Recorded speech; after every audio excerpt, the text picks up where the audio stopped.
Let us start with the introduction to data structures. Data is an integral part of our applications or programs. If I define a program is nothing but a set of instructions which perform operations on data to get some results. So without data, there is no need of instruction, no use of instructions. Then the data term data, we use it at many places like data structures, databases, data warehouse, big data. So from this, what is actually data structure? So for this, if we have the little bit knowledge about all other things also, that will be better. So first I'll start with data structures, and we'll also have the brief introduction to databases and data warehouse as well as big data. So first let us start with introduction to data structures. First of all, let me introduce what is data structure. Data structure can be defined as arrangement of collection of data items so that they can be utilized efficiently. Operations on that data can be done efficiently. So it's all about the arrangement of data and the operations on the data that are efficient operations on the data. But the question is where? Inside the main memory during the execution of a program. So without data structure, there cannot be any application. Every application will have set of instructions which will perform operations on data. So data is mandatory. Then where the data is kept? Inside the main memory. Where the programs will be? Inside the main memory. Right? So during the execution of a program, how the program will manage data inside the main memory and perform the operations, that is data structure. So I'll take an example and explain you in detail how the program utilizes data and how they put the data inside the main memory. Let us look at this diagram. Here is the CPU processor, that is central processing unit, that is our microprocessor, and this is main memory. Let us say this is RAM, and this is a storage, that is hard disk drive or external storage, or just we call it as storage. This will execute our programs, that is, it is a processor, it will execute the instructions. And this is temporary memory, that is working memory. It is also called as primary memory. And this is permanent storage. This is permanent storage. So if we look into our PC, then we will have a processor, RAM and hard disk. Or if we look into a mobile phone, then there will be a processor and there will be some RAM like 2 GB or 3 GB or 4 GB of RAM, and there is a storage of 16 GB, 32 GB or 128 GB like this. Then where do we keep our programs? When we install any program in our PC or on our mobile phone, a program or an application will get installed on storage. So here I am showing it as a program file. This is a program file. Then where do we keep our data? That also we keep it on hard disk. Suppose you have any pics or photos or videos or any documents, that all you keep it in your hard disk, or in your mobile phone you keep it in a storage. So these are data files. So I'll take one example of a commonly used application like MS Word. Most Windows users use MS Word, commonly used software, or Notepad also you can take. Assume that this is MS Word program file and this is document file or docx file, and this is MS Word file. Now through this example, I'll explain you where the data structure comes into picture and how MS Word may need data structure. Now let us see how our application program runs. If you want to run MS Word on your PC or your mobile phone, you are touching an icon or double clicking an icon of MS Word, then let us see what all happens. This MS Word program will be brought into the main memory. So it is brought into the main memory. So let us say these are all the instructions of MS Word program, such as I am showing lines to show the machine language code or instructions of MS Word program. So whenever you want to run an application, the application code or the program code has to be brought into the main memory. Then once it is brought in, CPU will start executing this MS Word application. So you will see a window appearing on the screen, and then all the menu options, everything comes up and you can start using MS Word. Now, if you want to open a file, document file in your MS Word application. Suppose this program wants to access this data in this file, then this data also has to be brought into the main memory. So let us say this is data, or this is some Word document file. So data is also brought into the main memory. Now from this I can explain that, I can say that a program has to be brought into the main memory for its execution, as well as data has to be brought into the main memory for processing on the data, so that these instructions can perform operation on the data. Program cannot directly process the data keeping it on the storage. The data has to be brought into the main memory. Now from this we can say that every application deals with some data, whether it is MS Word, or if it is Notepad, then the Notepad file, text file has to be brought into the main memory. If it is a Chrome, you are browsing any web page, then that web page, when it is coming from internet, it has to be in the main memory. So every application on your computer system or your mobile phone deals with some data, and that data has to be inside main memory. How you organize the data inside the main memory such that it can be easily used by this application, efficiently utilized by this application program. So how you organize the data? So the arrangement or organizing of the data inside the main memory for efficient utilization by the application, that arrangement is called as data structure. So data structures are formed in the main memory during the execution time of a program. When the program runs, it needs data. So the question, how it will arrange the data in the main memory for performing its operations. So that arrangement is called as data structures. So data structure is a part of running program. You may be knowing different data structures like arrays or linked lists or trees or hash table. Whatever the data structure is suitable, an application can use that particular data structure here for arranging its data. Data may be a text data or multimedia data like images or videos. A lot of contents may be there in the form of data. So all those contents, how they are organized in the main memory. So we have to design some data structure so that the application can use it perfectly or more efficiently. An application should work faster or process faster over the data. So that's it. So I have given you the idea what is data structure and where it will be in your computer system. So it is not on the disk, it is inside the main memory. So without data structure, we cannot develop any application. Now let me give you some idea about databases. See, when the data is larger in size, or commercial data that is used in businesses like banks or retail stores or manufacturing firms, they will have a lot of data, and they will have some organized data in the form of database tables or relational data. And where they keep that relational data, all that data is stored on the disk. So I'll just remove this and show you a relational table that is kept on the disk. Now you can see here that on the disk, on the hard disk, this is a table, database table. I am showing only one table. There may be many tables. Data may be spread across various database tables, and it is organized in the form of tables, and the tables are having relationship between them. So mostly commercial data is stored in the form of database tables.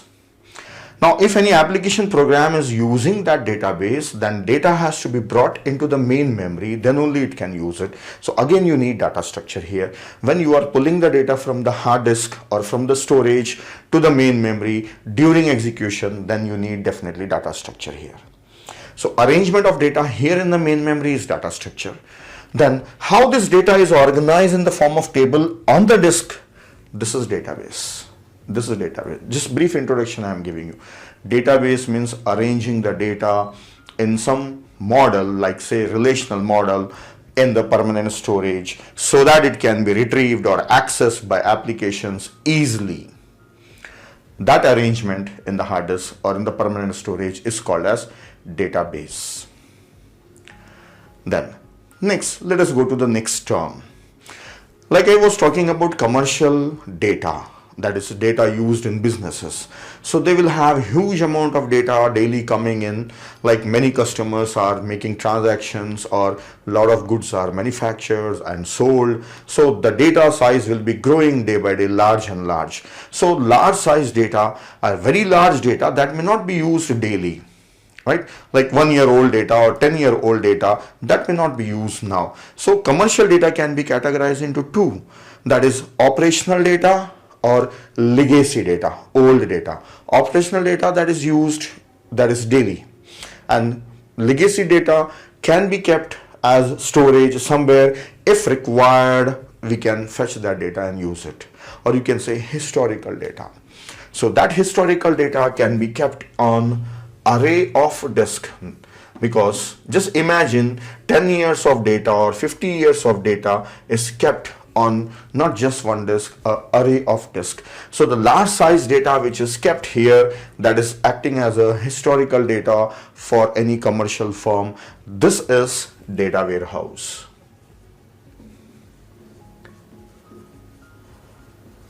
This is data warehouse. So mostly commercial firms will have their data warehouses. That data warehouse is helpful for analyzing the business or making the policies or starting a new trend or giving offers to the customers, dealing with the customers. So that previous data, old data, will help organization in taking decisions.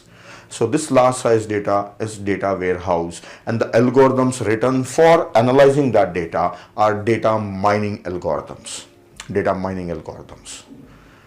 All right. So wherever data is used, I'm explaining about that. See, this is database, right? Database. This is data structure.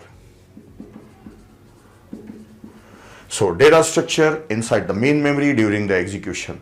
Database on the disk, large size data, and the huge size data which is inactive now, and when required it is utilized, that is data warehouse. And the last term, that is big data, is the term used nowadays. Big data. With the start of internet, a huge size data is accumulating day by day in internet. That data is about things, about people, about places. A lot of data is available in internet, and by analyzing that data we can take a lot of decisions, that is for management, for governance, or for businesses. Analysis is very useful about that data. Storing and utilizing that very large size data, that study is big data. That study is big data. Now, for a beginner, these are maybe confusing terms, so I have separately defined them where each is used. Again, I repeat, data structure is in main memory during the execution of a program. Arrangement of data here. And arrangement of data on the disk is database. Arrangement of data in the array of disk as data warehouse. That is not operational, that is not used day to day. And big data, that is used in internet. So that's all. I have given you the different places where data is used. Now our subject is data structures. So let us start with data structures in next video onwards. In this video, we will learn about static and dynamic memory allocation. So these are the topics that I'm going to cover in this video. I'll discuss about the memory, how the memory is utilized, how it looks like. Then we will see how a program uses the main memory, how the program will utilize that main memory. Then we'll see static memory allocation, that is static allocation, or dynamic memory allocation. So these are the topics we'll discuss. Let us start by studying something about main memory. Let us discuss static versus dynamic memory allocation. So for that, we should understand memory. Suppose this block shows a memory. This is a memory. So the memory is divided into smaller addressable unit, that is called as byte.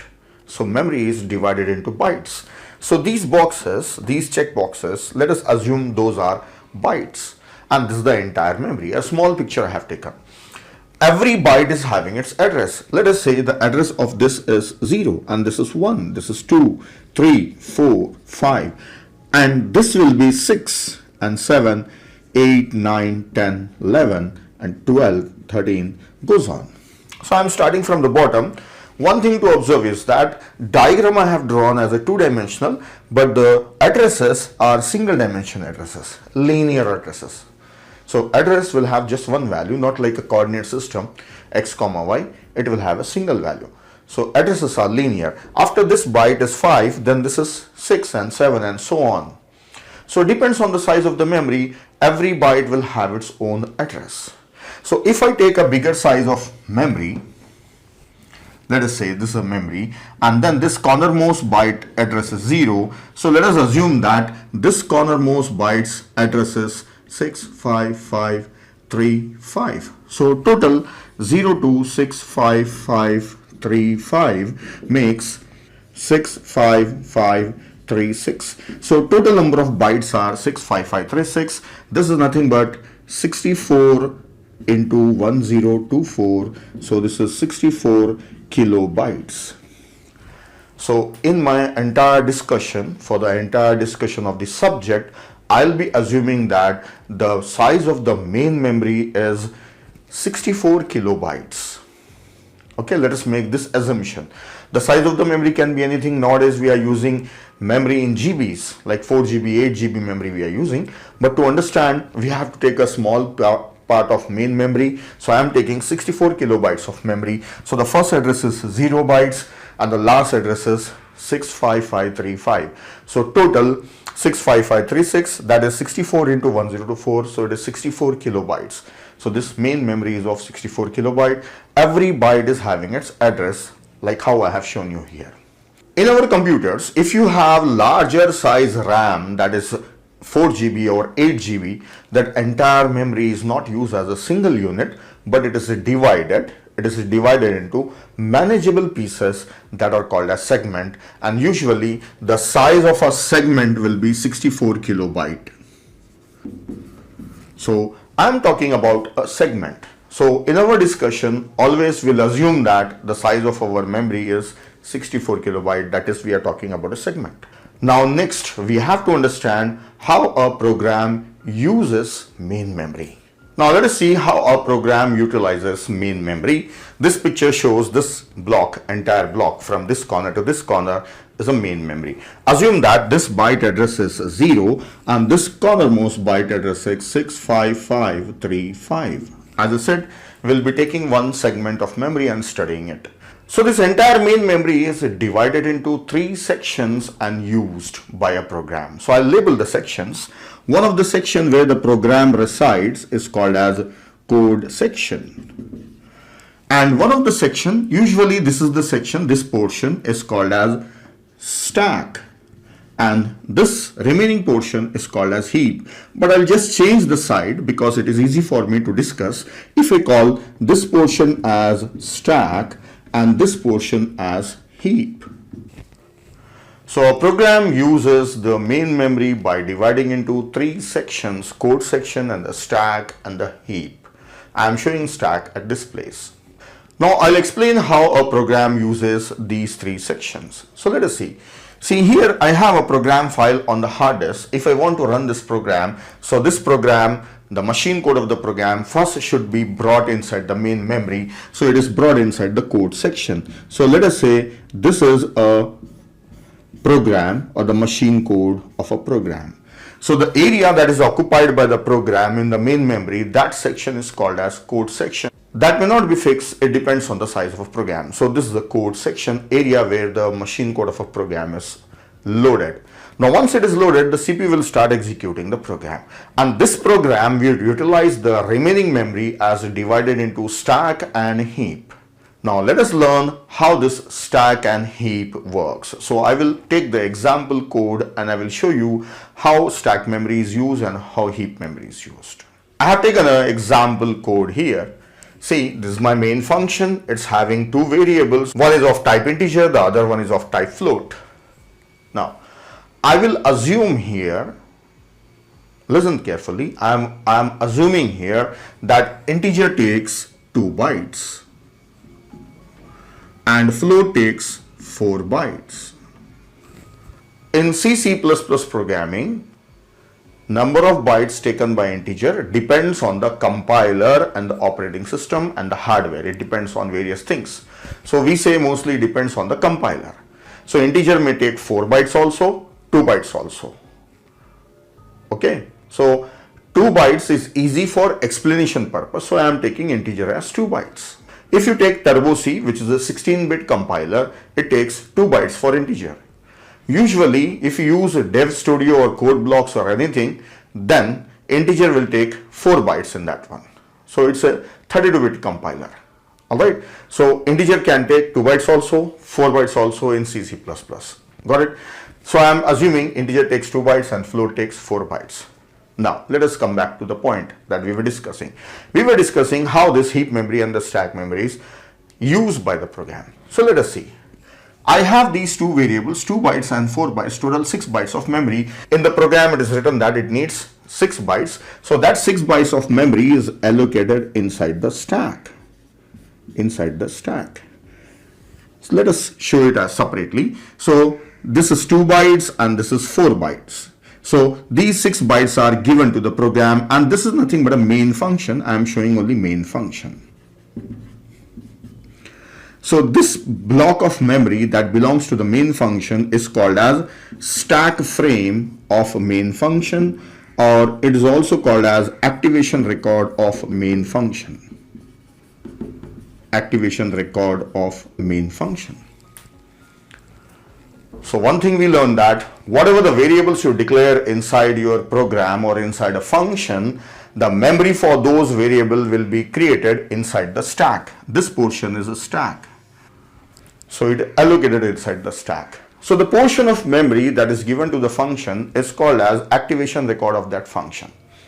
So how the memory is allocated inside the stack, it depends whatever the variables you have inside a function. So the size of the memory required by a function was decided at compile time only. Compiler will see that this needs some bytes and this needs some bytes, so it will beforehand decide that this function needs so much memory, and that memory is obtained once the program start executing. It is obtained inside the stack. So we say this is static memory allocation. What is static here? How many bytes of memory is required by this function was decided at compile time. So it is static. So what is static? The size of the memory is static. When it was decided? Compile time. So when anything is done at compile time or before runtime is called as static. So this memory allocation is static. Now the next thing that we should also know that if there are sequence of function calls, then how the memory is allocated inside stack. So I'll write down a piece of code, a small sample code, then I'll show you how the memory is allocated inside the stack for sequence of function calls. Here I have a sample piece of code.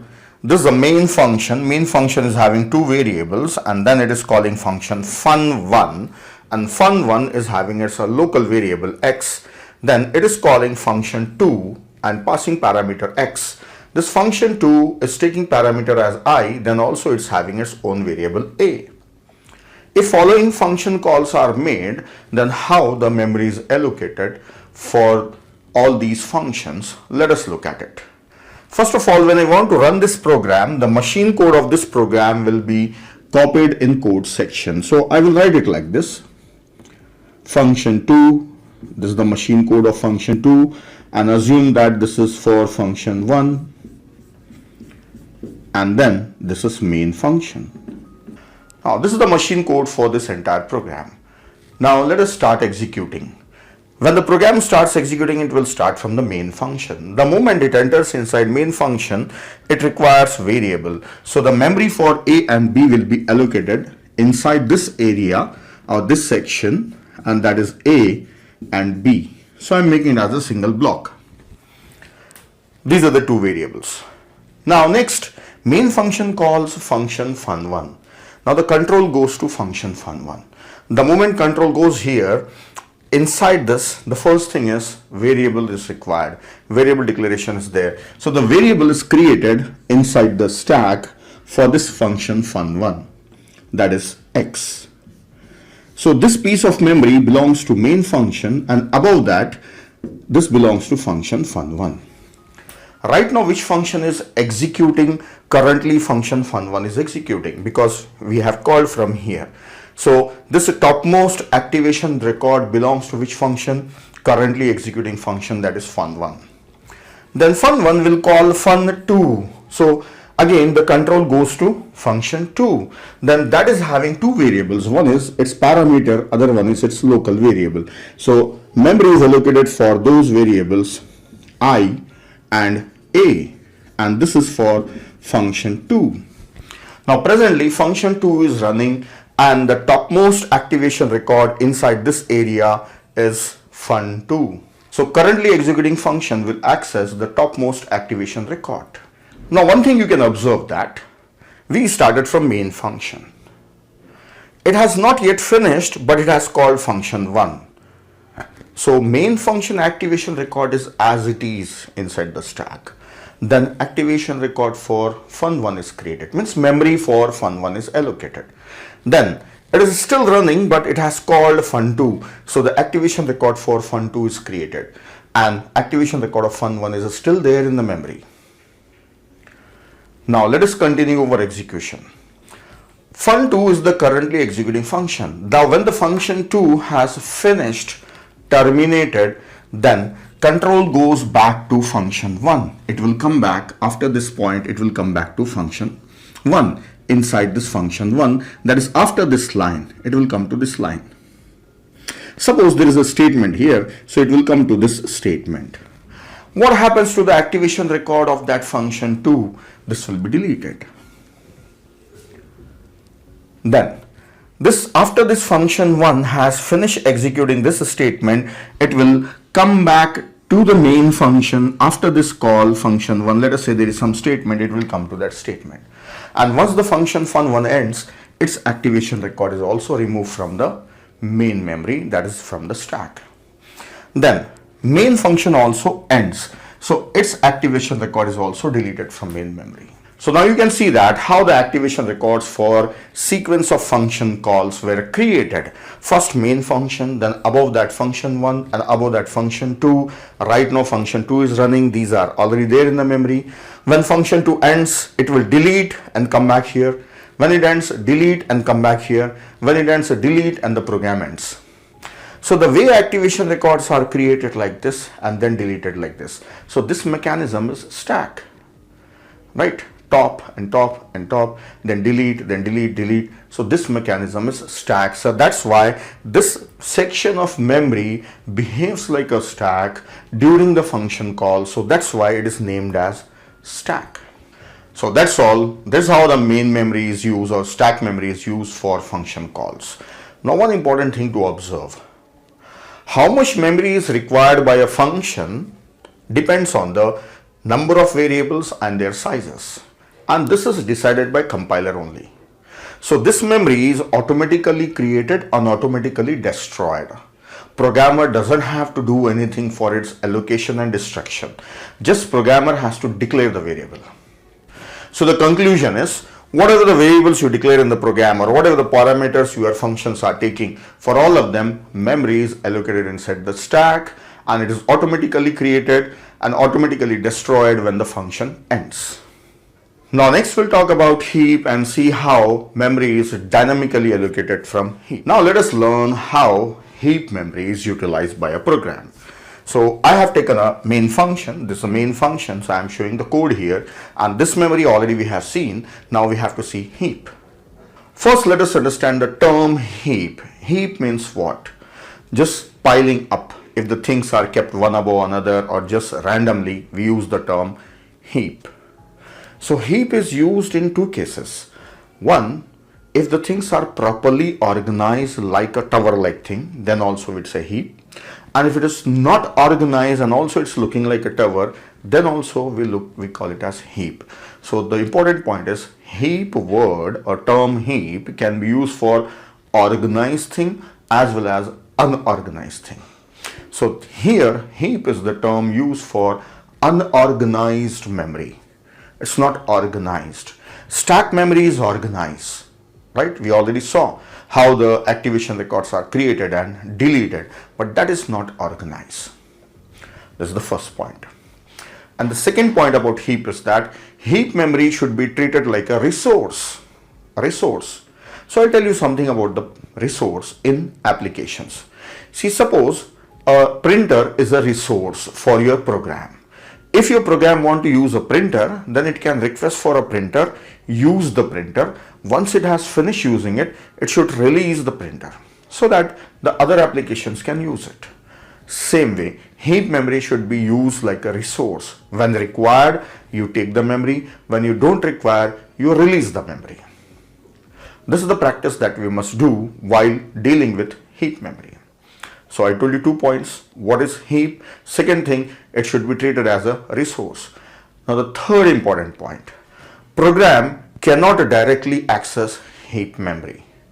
It can directly access anything inside code section, anything inside stack, but it will not access heap memory. That is like a policy of a program, that it will not access heap memory. It can if it want, but it will not access heap memory. So programs cannot access heap memory directly. Then how do they access heap memory? Using pointer. So let me show you how we can get some memory inside the heap with the help of a pointer. Let us check it. First of all, for taking some memory, I have to take a pointer. Now the first question, how many bytes pointer takes?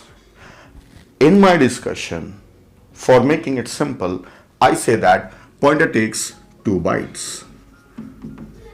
Actually, the amount of memory taken by pointer depends on size of integer usually. If integer is 2 bytes, pointer is 2 bytes. Integer is 4 bytes, so pointer is 4 bytes. So let us assume that it is taking 2 bytes. So let us just assume that pointer is taking 2 bytes. So this needs 2 bytes. Now, next point, where the memory for the pointer will be allocated. See, just now in the static memory allocation, I told you that what all the variables you declare in your functions, they will occupy memory inside the stack in their activation record. So yes, for this pointer, memory is allocated here. So this is a pointer. So it takes 2 bytes. So 2 bytes of memory, and this is the activation record for main function. Now I want to allocate memory in heap. So how much memory I want to allocate? I want to create an array of integer of size 5. So this new statement will allocate memory in heap of size 5. So array of size 5. And this pointer will point on this one. Suppose the address of this location, the beginning address is 500, so 500 is stored here. This is the method of allocating memory in heap. So wherever you see new means memory is allocated in heap. Simple variable declaration, memory is allocated inside stack. In C++, it is new. But if I write same thing in C language, then I have to use malloc function or malloc function, and I want 5 integers. So 5 integer, assume integer takes 2 bytes. So this is 2, and I have to typecast it as integer type. So this happens in C++ and this happens in C language. So this is the code for C++, this is the code for C language. Most of the time I'll be using this one, right? This is little lengthy, so I will be writing this one. So that's all. New is used for allocating memory in the heap. Now program cannot directly access that, it has to access pointer. Pointer will give the address of that memory, then the program can reach that location and access these integers. Now, one thing I told you that heap memory should be treated like a resource. After some time in your program, if you don't need that array and you want to make p as null, means you don't want this pointer p to point there, you don't need that memory anymore and you don't want the pointer to point there, so you can make the pointer null. So nothing will be pointing on to this one. Then what about that memory? Is it lost? Is it gone? No, it will not be deallocated. So it's a good practice that when you don't need the memory, you should deallocate it. As you have requested for the allocation, same way you should request deallocation of the memory. So say delete p. You must say delete. As it's an array, so you have to say this one. So when you say delete, this memory will be deleted. And then you can make the pointer as null, so this will become 0.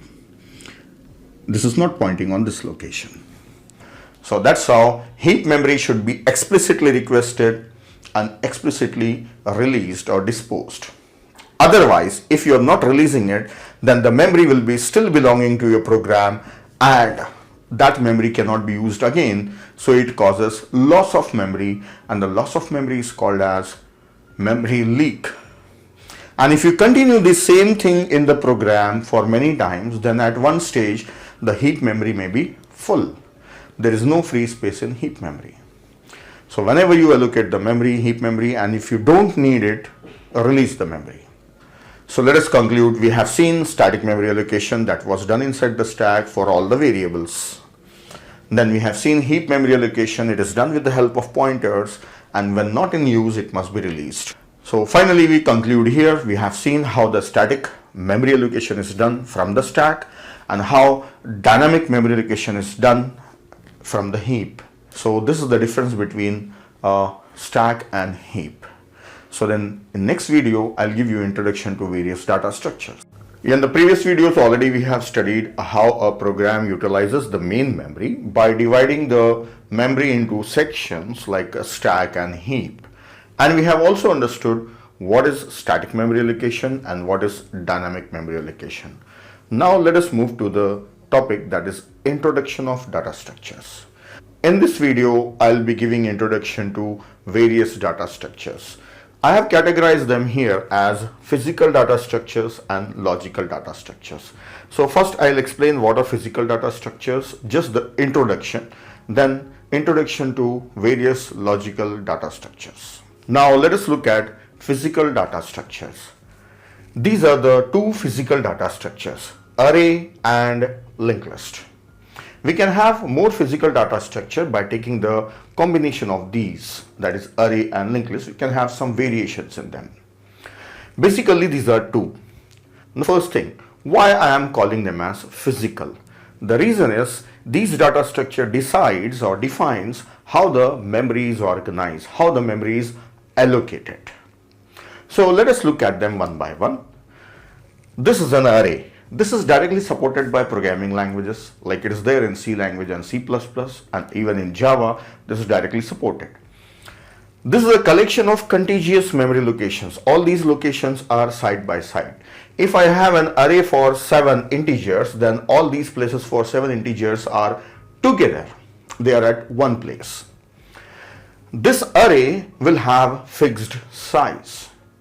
Once it is created of some size, then that size cannot be increased or decreased. So it is of fixed size. So the size of an array is static. Where this array can be created? An array can be created either inside stack or it can be created inside heap. We can have a pointer pointing to this array. So array can be created either inside stack or inside heap. Anywhere it can be created. When to use this data structure? When you are sure what is the maximum number of elements that you are going to store. If you know the length of the list, then you can go for array. Now second data structure, linked list. This is a complete dynamic data structure, and it is a collection of nodes where each node contains data and linked to next node. The length of this list can grow and reduce dynamically. So it is having variable length. So as per your requirement, you can go on adding more and more nodes and add more elements, or you can reduce the size. This linked list is always created in a heap. Collection of nodes are created always in a heap. Like head may be a pointer that is pointing there, so the head pointer may be inside the stack. So linked list is always created in heap. We go with this one if you know the limit of list or the size of the list, if it is fixed. And we go with this if the size of the list is not known. So these two are physical because they define how the memory should be organized for storing the elements or for storing the data. So these are more related to memory. So I have just introduced these two data structures to you as this is a separate topic in our subject. Now let us move on to the next type of data structures, that is logical data structures. Now let us look at logical data structures. See here are the list of logical data structures that are stack, queues, trees, graphs, and hash table. And these are physical data structure already we have seen. Now let us look at the differences between them. Physical data structures are actually meant for storing the data. They will hold the data. They will actually store the data in the memory. Then when you have the list of values, you may be performing operations like inserting more values or deleting existing values or searching for the values and many more operations. Now the question is how you want to utilize those values. How you will be performing insertion and deletion. What is the discipline that you are going to follow? That discipline is defined by these data structures. That is stack, queues, trees, graphs, and hash table. These are linear data structures and these are non-linear, and this may be linear or tabular data structure. Hash table, so it is a tabular data structure. Stack, this works on discipline that is LIFO, last in first out.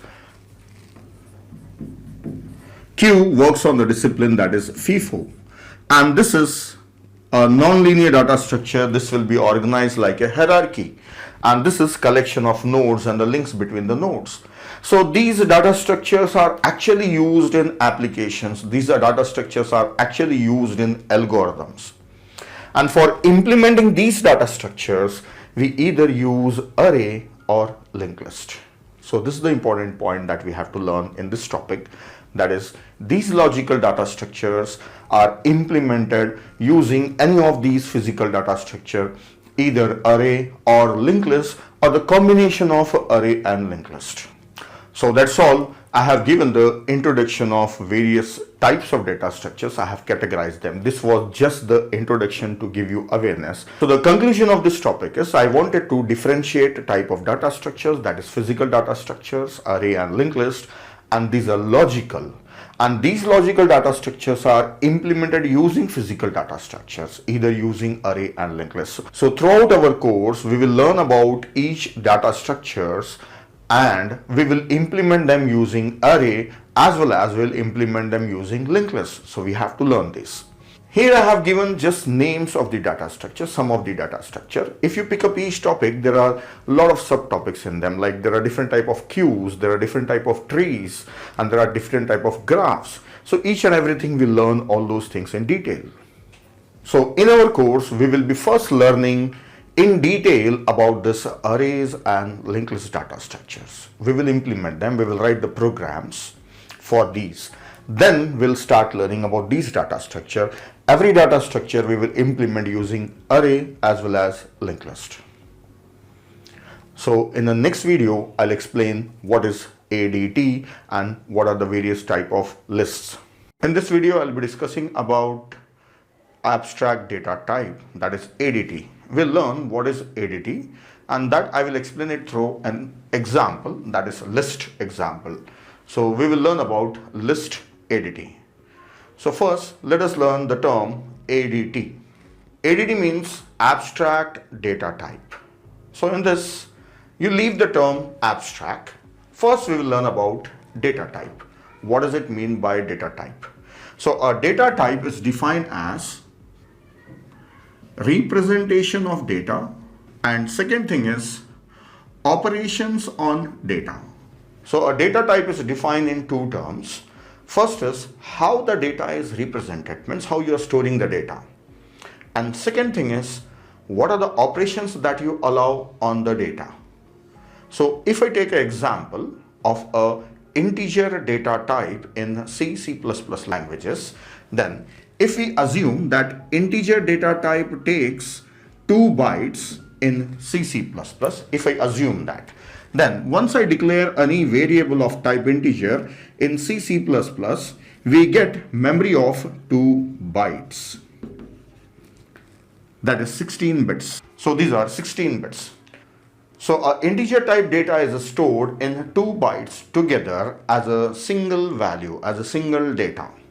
Now in this, 1 bit is reserved as sign bit to allow both positive as well as negative numbers, and rest of the 15 bits are allowed for storing data, that is any number. This is 1 bit. 1 bit for sign bit, and remaining bits are meant for storing a number. This is how an integer is represented inside the memory in 2 bytes. So this is the representation of integer data type. So as I said, that representation of data and the operations of data. Example of a integer I have taken. So integer, this is how it is represented. So this is the first thing we have covered. And what are the operations allowed on integer type data in C++ languages? That is, arithmetic operations are allowed on them. That is addition, subtraction, multiplication, division, and modulus. Apart from this, relational operations, that is less than, greater than, and increment decrement operators are allowed, that is plus plus or minus minus, both pre-increment and post-increment. So these are some of the set of operations that are allowed on integer data. So that's all. This is a data type. So if you talk about a data type, any data type in a language, then that data type will have its representations and the set of operations on the data. So when we are learning any programming language, when we learn any data type, we learn mostly about its operation, and sometimes we go into detail and also understand its representation. Now let us see what is abstract. Abstract means hiding internal details. Now if I take this example, integer data type and these operations. For performing these operations, do we really need to know how they are performed in the binary form inside the main memory? No. We are concerned about declaring a variable and using it by performing these operations. So we need not know internal details how these operations are performed. Right? Without knowing them, we can use them. So these things are hidden from us, so we can call them as abstract. Without knowing internal details, we can use it. So internal details are abstract for us. So this is the example of a primitive data type I have taken and explain you meaning of data type and meaning of abstract data type. This is not abstract data type, this is primitive data type. Now the term abstract data type, why it is introduced, what is the meaning of this one? See, this is related to object-oriented programming languages.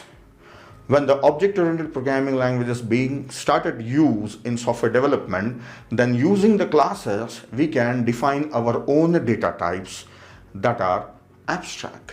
That is, without knowing internal details, we can use them. So this term is related to object-oriented programming. So let us take an example of a list and define it as abstract data type. Let us take the example of a list. That is list of elements or collection of elements. So if I say list of elements, I'll take few numbers randomly. So here I have taken the list of elements. Now I can give the indices either starting from 0 or 1, that depends on my requirement, that depends on my definition. So I'll start indices from 0 onwards. So this is 0, 1, 2 and so on. This is a list, that is collection of elements. Now this is a list, this is on paper. Now I want this list to be used in my program. Then how I can represent a list? So what are the things that I have to store for representing the list? So the data that is required for storing this list is, first I need space for storing elements. Then the second thing is I need to have some capacity of a list. Then the third thing is inside that capacity, how many elements already I have in a list, that is length of a list or size of a list. So the third thing is size of a list. So for representing this list, I need three things: space for storing the elements, and its capacity, that is maximum capacity, and its size, that is number of elements it is having. So for representation of this one, I have two options. One is I can use array in a program, or I can use linked list. So representation of a list can be done using any of these representation, any of these methods. Then let us look at operations on a list. What are the operations that we performed on a list?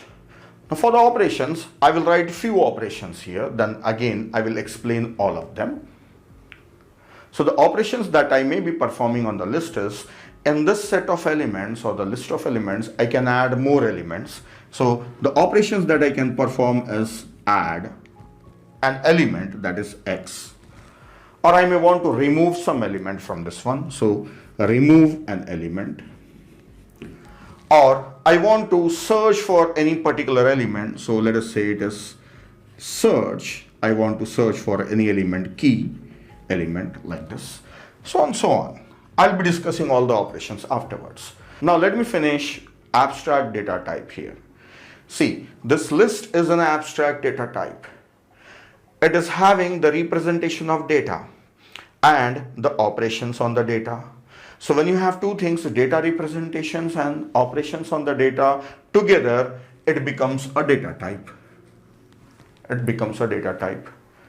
Now this I can put together and I can define a class in C++ or in any other object-oriented programming language. Then the question is how you'll be storing this list of elements, either array or linked list. Whatever is used, this is going to work perfectly. I'll be performing these set of operations only. Now how the representation is done, I need not bother about it. I need not bother about. When a class is written, I can just create the object of a class and I can use it. So how internally the things are working, I need not worry. That's what it's abstract. So the concept of abstract data type, define the data and the operations on data together and let it be used as data type by hiding all the internal details. So this concept of abstract data type is very common in C++. So I can say that when you write any class in C++, which has the data representation and operations together, it defines an abstract data type. So in our subject data structure, we are going to learn about various data structures like array, linked list, stack, queues, graphs, trees, hash table. All these things we will try to represent them as abstract data type. So I'll be showing you the code for C language as well as I'll be showing you the code for C++. So I'll be showing you how ADT is implemented. We will be defining all these data structures as abstract data types through C++. So while learning other topics, I'll show you how it is working as ADT.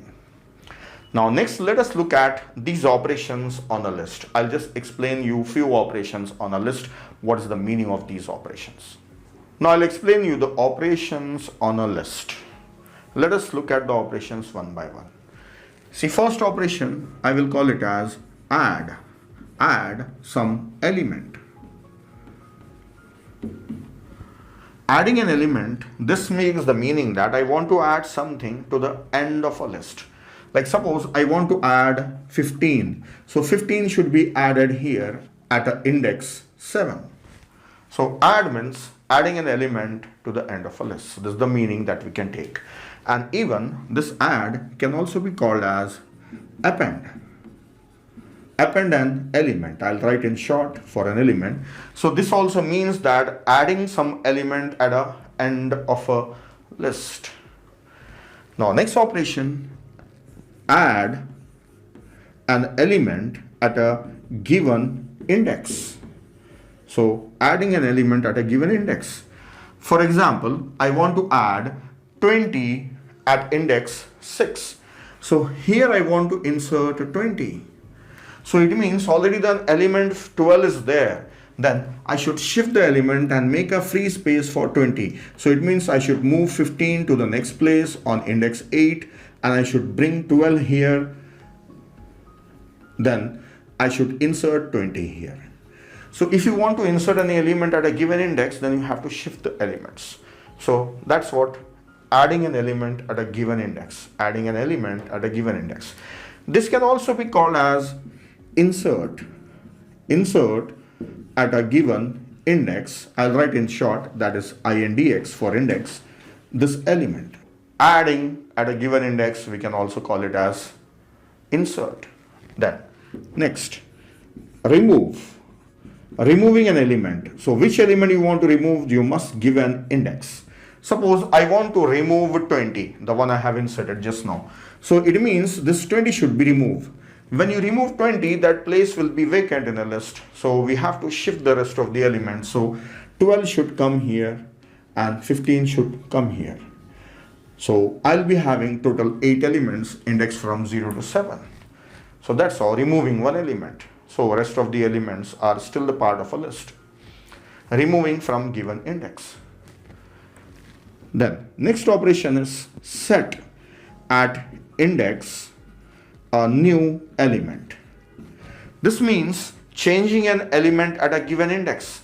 Suppose I want to change an element at index 3 to 25.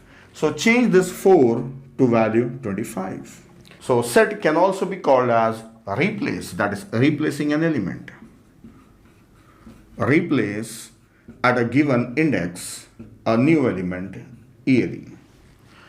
Then get index. This is just I want to know the element at a given index. Like I want to know what is there at index 5. Index 5, the value is 10. So knowing an element from a given index. Then search for any given key. So searching an element in a list. Like I want to search for an element 9. So yes, it is found here at index 2. The result of search is we get the index. We know the element 9. We want to search for it. So we should know where it is in a list. So it's at index 2. So searching for an element to find its index if it is present in the list. The search is also called as contains key. So we want to know whether this key element is there in the list or not, or the list contains that element or not. Next, you may want to sort the list. So you want to arrange all these elements in some order. That is, you want to make it as a sorted list. So these are the few operations on a list I have shown you. There are other operations also you can perform. That is, you can reverse a list, and when there are more than one list, you can combine them, or you can merge them, or you can split a list. So a lot of other operations you can perform on a list. So as a part of topic, that is ADT, I have taken an example of a list and I have shown you how it is represented and what are the operations. So I have explained you what these operations means. So that's all about ADT. So let us move on to the next topic. Let us talk about time and the space complexity. This is a very important topic, and sometimes it is difficult for the students to understand. Though it is not that difficult, it's not complex. Though the word complexity is used, it's very simple. Let me explain you what does it mean by time complexity. Then afterwards I'll tell you about space complexity also.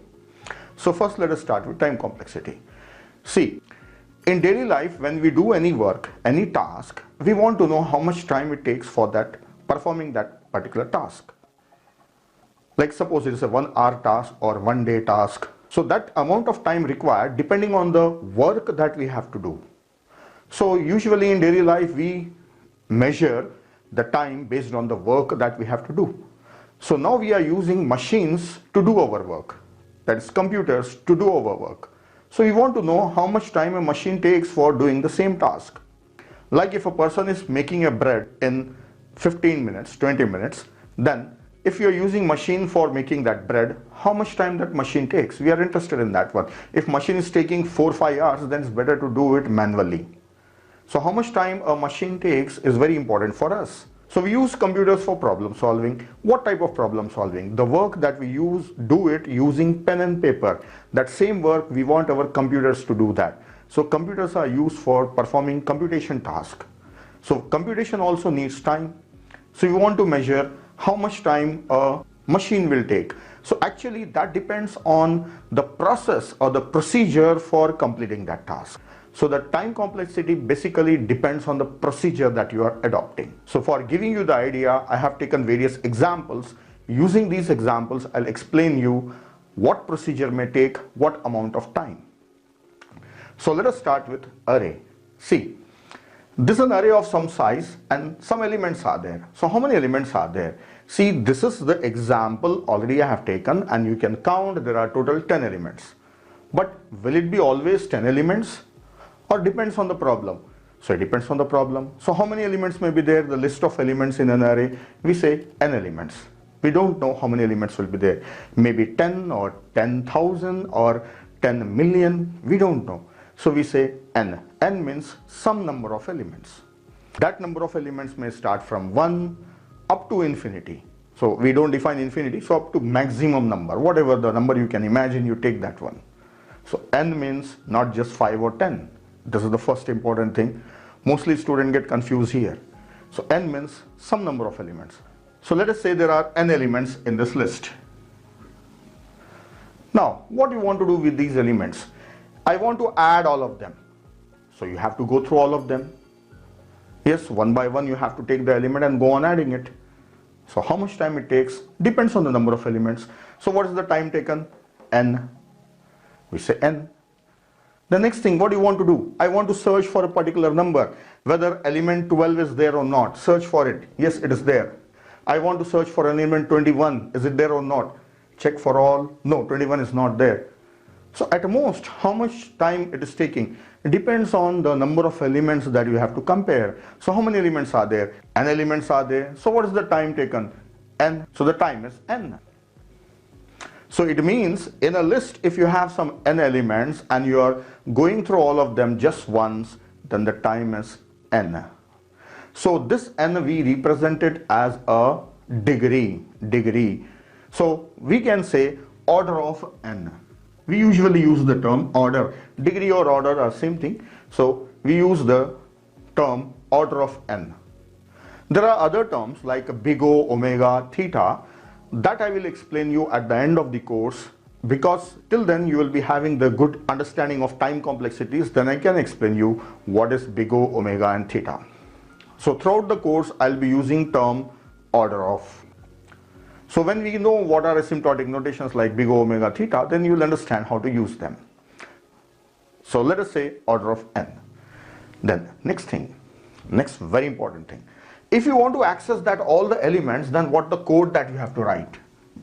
For I assigned 0, I is less than n, I plus plus, then whatever you want to do here, means you want to add all of them or search something or count number of elements or finding maximum element, whatever you want to do, that logic come here. So that procedure comes here. So whatever the procedure may be, then this for loop will taking us through all those elements one. So how many elements? N elements. So what is the time out of n? Now listen, the very important thing.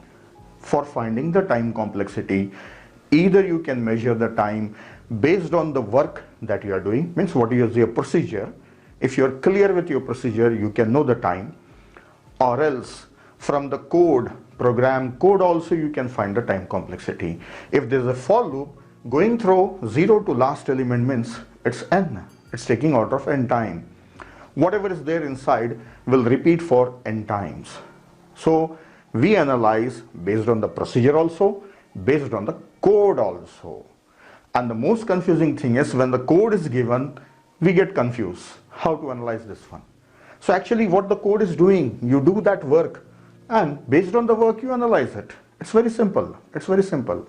If you don't want to understand what the code is doing, then it's a difficult task. So if for loop is used means there is a chance that time is order of n. Now let us move to the next situation. See, in this list, suppose being on the first element, I am comparing or processing all other elements once. Then being on the second element, again I am processing all other elements. Maybe I am comparing for sorting purpose, whatever the purpose may be. This 5 I am comparing or processing with the rest of all the elements. Like that, for each element I'll be checking with all the rest of the elements. So for one value it will check for all, means n elements. Then for the next value also, if it is checking for all, processing for all, then n elements. So n elements are being processed. But how many times? For each element, n elements are processed. So this will be n square. This is n into n, that is n square. So we can say order of n square. So this is another case. Now in this same case, I'll show you one more thing. For processing like this, how the code should look like. The code should have nested for loop. Again, I should have for loop that is for j assigned 0, j is less than n, and j plus plus. And inside this, I'll be writing that processing. Whatever the work I want to do, these will be the statements. So when you have two nested for loops, it's n square. Simple. You don't have to check line by line every statement and all. Just from the code, you got the rough idea. You can say it's n square. But sometime for analyzing the code, we check every line. So the idea is we should not miss any line. We should read it, check it thoroughly. That's why we write the time complexity. But overall, the time complexity is written in terms of a degree of a polynomial. So it is order of n square. Nested for loop means n square. So let us follow it like a formula. Third situation for the same array. See, suppose being on first element, I am processing rest of the elements. So n minus 1 elements I am processing. Then being on the second element, I am processing rest of the element. I am not processing upon this one, right? So n minus 2. Then being on the third element, I am processing rest of them. It depends what you are doing, right? So imagine something you are doing. So you are processing rest of the elements. So this is n minus 3. Like that, it will be go on reducing. Then finally it will be 4 element, 3 element, 2 element, then 1. This is what? N into n minus 1 by 2. Sum of first n natural numbers. So this is not n minus 1. So this will be n square minus n by 2. So what is the degree of this polynomial? This is n square. So it's order of n square. So that's what the time complexity that we are writing. We are writing the degree of a polynomial. See, this time I have done detailed analysis and I got a polynomial, and for that I got a function. That's like a function, and the degree of a function is n square. So time is n square. If same thing I write it in the form of a for loop, then this j will not be starting from 0, but j will be starting from I plus 1. See, now again two nested for loop. So at most this will take n square time. Yes. Then next I'll show you one more situation. Fourth one. Let us look at this. I'll remove this one. Now in this array, suppose first of all we are processing the middle element. Suppose 4 is the middle element, right? There are total 10 elements. So fifth element, let us say middle element. Then next, either on the left side or on the right side, again we go on the middle. Suppose this is the middle element on this side. Then again middle element on this side. So in this way, we are not processing the entire list. We are processing half of the list. Then again it's half. Then again it's half. So that process is always dividing the list by 2. So when something is successively divided until it reaches 1, that is represented as log.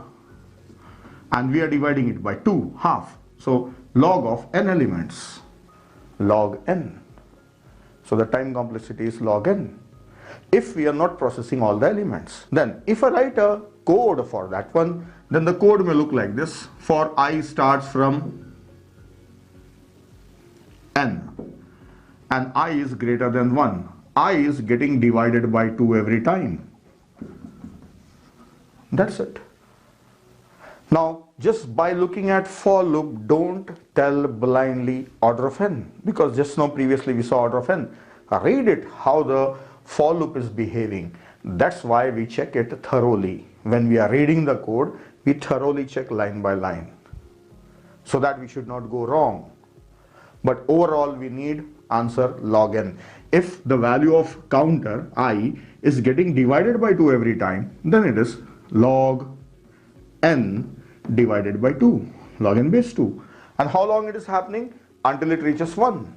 The same thing can even be written using while loop. See, I assign n and while I is greater than 1 and some processing, I is always divided by 2. Same thing. Instead of for loop, you can use while loop also.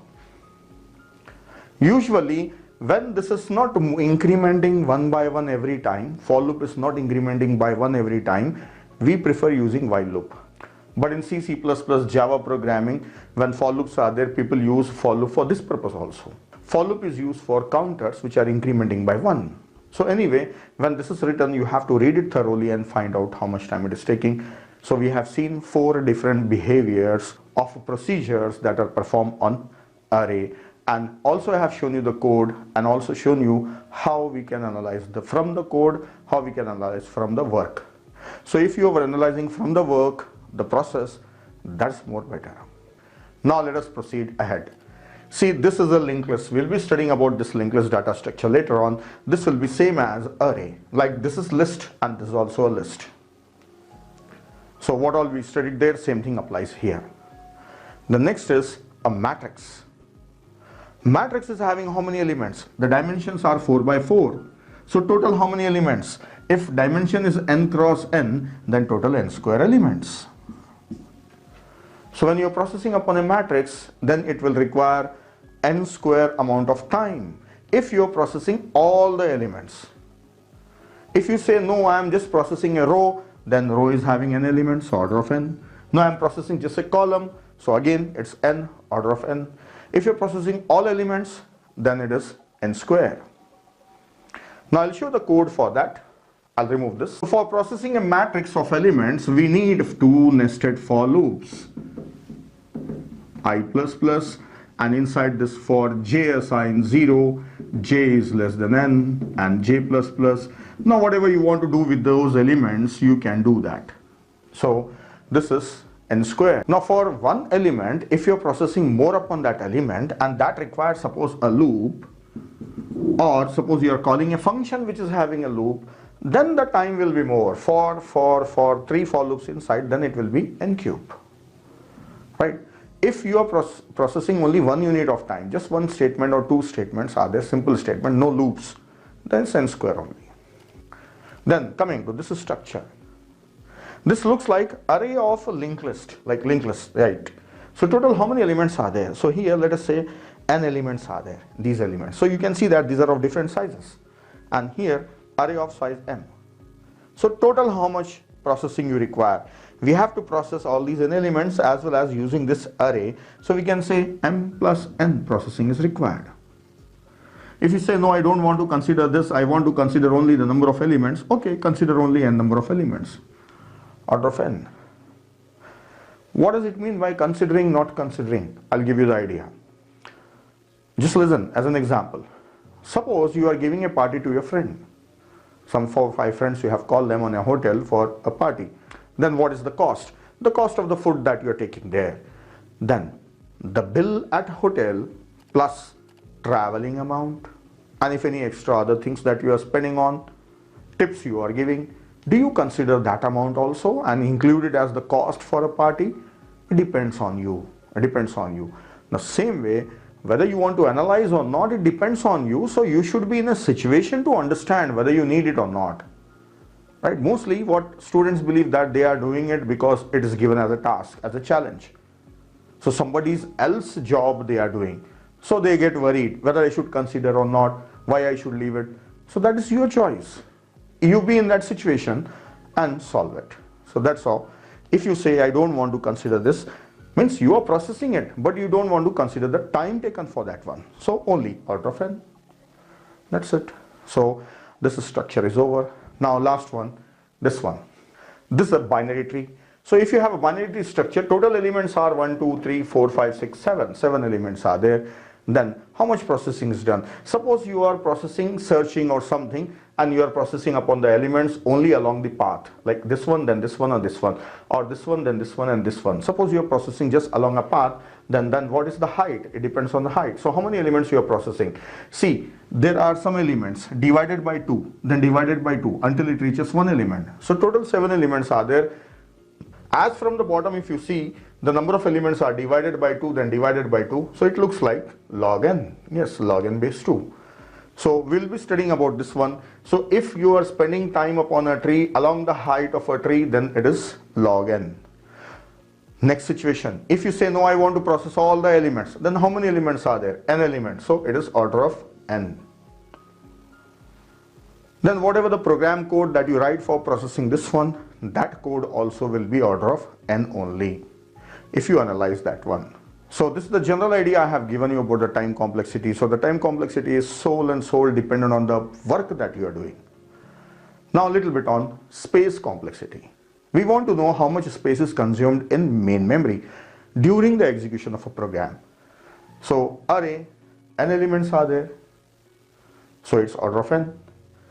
This is n elements are there, order of n. Space is n, means n integers or n floats or n doubles, whatever it is, n elements we say. We are not concerned about the number of bytes, right?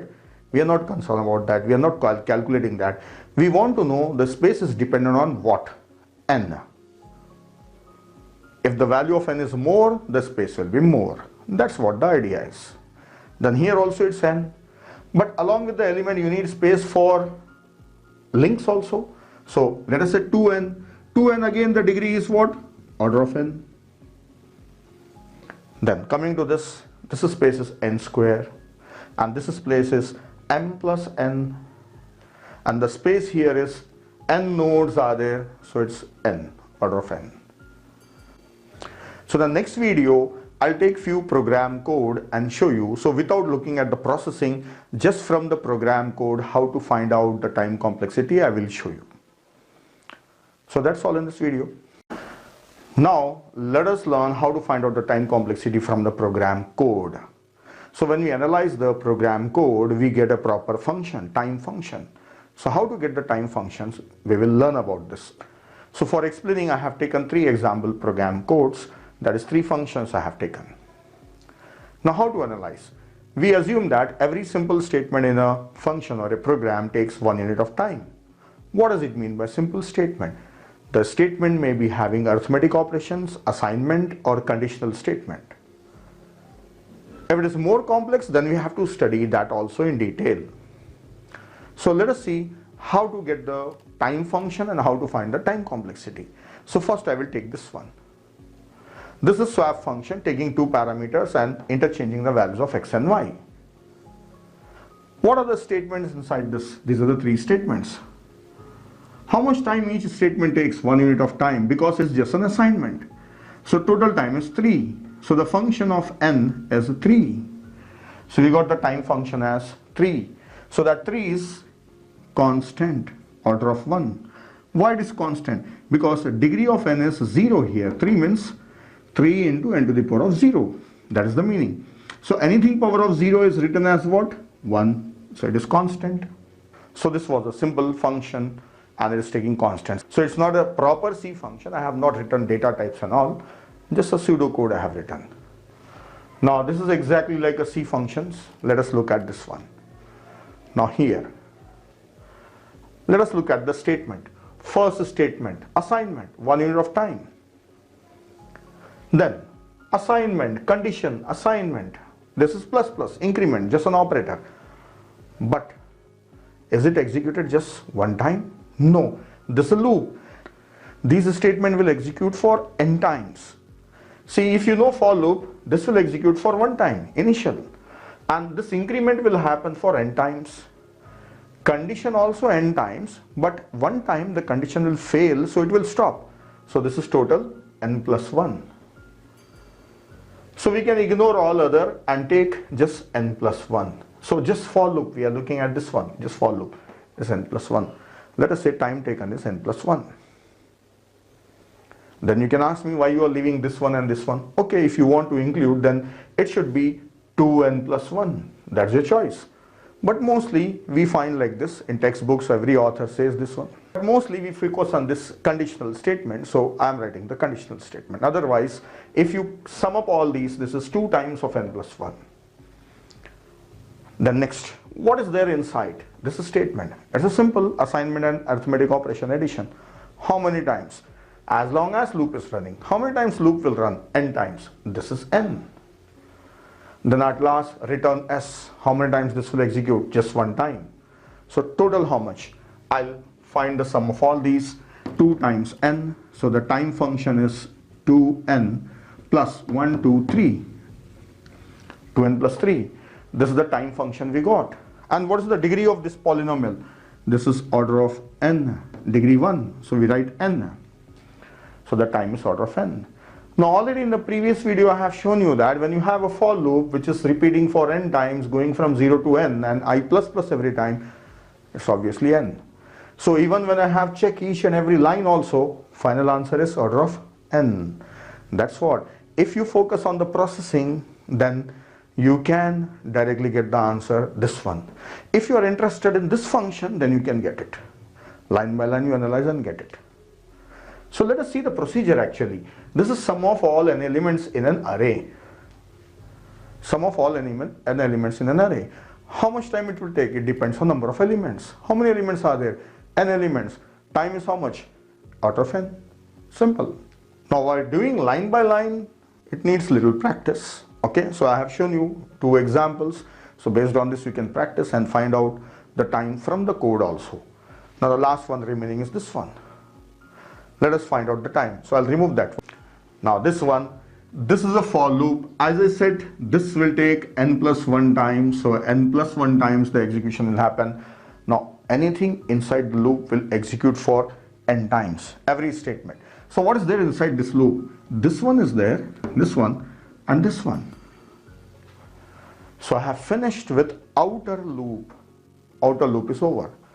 Now inside that, this is not a normal simple statement. Just like this normal simple statement, I have taken n. For this also I have taken n. But if you look at this, this is also a loop. Then what about its time? The time for this one is, how many times the condition is checked? N plus 1. So this is already n because it is inside this outer loop. So shall I write plus n plus 1 or into n plus 1? Nested loop is there. Nested loop is there, right? So it should be into. It should be into multiplication. So this is into n plus 1. Then this statement is inside this for loop also. So this loop will repeat it for n more times. So this is into n. So that's it. So if you want, you can watch it again and find out how to do this one, right? Now finally we can prepare a function, time function. What is the time function? N square, so 2n square plus n, 2n plus 1. This is the time function we got. What is the degree? 2, so it's order of n square. Time is order of n square.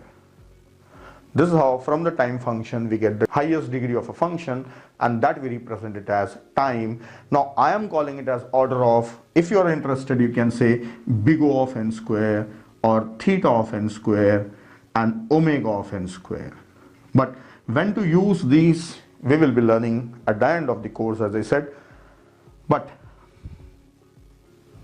by that time you can even call order of, or even you can use big O.